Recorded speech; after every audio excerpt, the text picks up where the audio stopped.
مسلم league نون کے رہنما امیر مقام نے کہا ہے کہ بدقسمتی سے کے پی پر جن لوگوں کو مسلط کیا گیا انہوں نے عوام کے لیے کچھ نہیں کیا ہے۔ عوام پر خرچ کرنے والا بجٹ انہوں نے اسلام آباد پر چڑھائی کے لیے استعمال کیا۔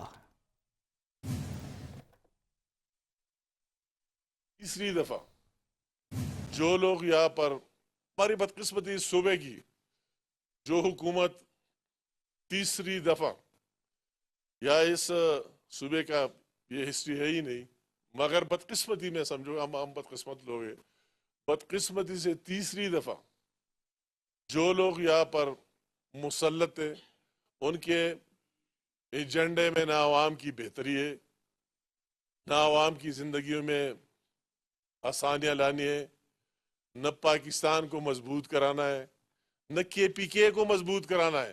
ان کی ساری صلاحیتیں جو حصہ سی وارڈ میں کے پی کے کو ملتا ہے وہی ساری اس کی ڈیولپمنٹ، اس کی بہتری کے لیے، اس کی تعلیم کے لیے، صحت کے لیے یوز ہی نہیں کر رہا ہے۔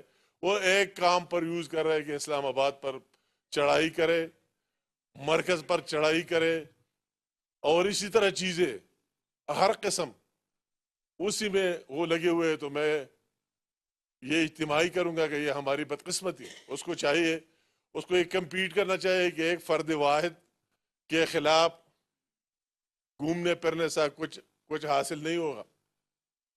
آپ کو ملک کا بھی سوچنا ہے، ان عوام کا بھی سوچنا ہے جنہوں نے آپ کو مینڈیٹ دیا ہے۔ ہماری بدقسمتی اس صوبے کی جو حکومت